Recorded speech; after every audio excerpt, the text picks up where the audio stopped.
Paris, 1743. Jeanne Bécu naît, sans savoir qu'elle deviendra l'une des favorites du roi de France, Louis XV. Née dans une famille modeste, elle côtoie le monde des domestiques et des paysans, mais également celui des nobles. Elle est mise en pension pendant 9 ans et va exceller dans le dessin, l'art, l'écriture, l'histoire, le calcul et la musique. À 25 ans, elle incarne la beauté. Grande, mince, le teint blanc, les yeux bleus, une belle poitrine. Elle ne laisse aucun homme indifférent. Elle est aussi l'une des femmes qui sait le mieux s'habiller pour son époque.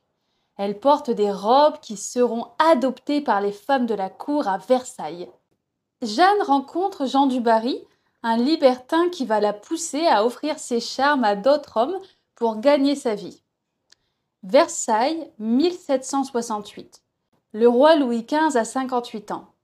Il peine à se remettre de la mort de sa favorite, la Pompadour. Jean du Barry souhaite lui présenter Jeanne, mais une femme de basse extraction ne peut pas être maîtresse royale. Ainsi, elle va épouser Guillaume du Barry, le frère de Jean du Barry, et elle peut enfin accéder à la cour. Et sa première apparition à Versailles est mémorable. Les courtisans chuchotent, certains la méprisent et d'autres sont fascinés par sa beauté et son audace. Louis XV, frappé par son esprit et sa vivacité, en tombe rapidement amoureux. Leur relation n'est pas seulement physique. Jeanne sait rire, tenir le roi en haleine par ses récits, ses traits d'esprit et son humour, et le roi lui offre des bijoux somptueux, un palais de plaisance et des robes luxueuses, ainsi qu'un cadeau singulier, un jeune garçon noir nommé Zamore, placé sous sa protection. Zamore est originaire du Bengale et il est arrivé à Versailles comme page. Il est offert à Jeanne par Louis XV et devient son élève et son protégé. Et Jeanne lui enseigne à lire et à apprécier la littérature, lui transmettant l'éducation que peu d'enfants pauvres recevaient à cette époque. Leur relation est un mélange de protection, d'affection et de loyauté, et Zamore devient un symbole du prestige et de l'influence de Jeanne dans les cercles parisiens et versaillais. Mais Versailles n'est pas tendre. Les filles de Louis XV, surnommées les Mesdames, la détestent.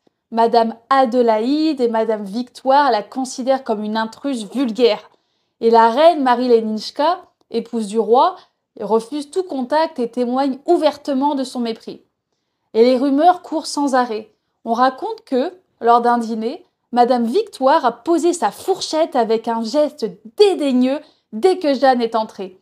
Ces humiliations publiques sont constantes, mais Jeanne, habile et fière, sait répondre par l'élégance et la grâce, ou parfois par l'humour discret qui amuse le roi. En 1770, Marie-Antoinette débarque à Versailles pour épouser le futur Louis XVI.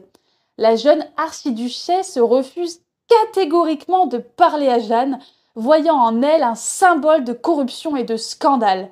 Et Jeanne, consciente de ce rejet, doit naviguer avec prudence. Elle ne peut ni contredire le roi, ni offenser la future reine. Malgré ce froid, Jeanne continue à briller dans les salons et fêtes versaillaises. Les chuchotements des courtisans sont omniprésents. Les alliances se forment et se défont au moindre faux pas. Versailles est un théâtre permanent. Les fêtes sont fastueuses. Robes éclatantes, bijoux étincelants, danse et musique. Jeanne sait briller dans ce monde, mais doit toujours surveiller ses arrières. On raconte qu'elle recevait parfois des cadeaux étranges ou extravagants de Louis XV, comme les meubles rares ou des œuvres d'art. Chaque geste est observé et interprété. Un sourire, une robe trop luxueuse, un bijou imposant, tout devient matière à scandale. En 1774, Louis XV meurt. Jeanne perd son protecteur et sa position à la cour. Louis XVI et Marie-Antoinette prennent le pouvoir et la jeune reine impose sa vision de Versailles. Elle refuse de voir Jeanne à la cour. La favorite est donc chassée de Versailles et doit quitter le château, s'installant dans sa résidence parisienne. Privée de sa place et de son influence, elle continue néanmoins de protéger Zamore et de fréquenter certains cercles parisiens. Hélas, quelques années plus tard, la Révolution française bouleverse son destin. Jeanne est arrêtée, jugé et guillotiné en décembre 1793, mettant fin à une vie marquée par le faste, les intrigues et les passions.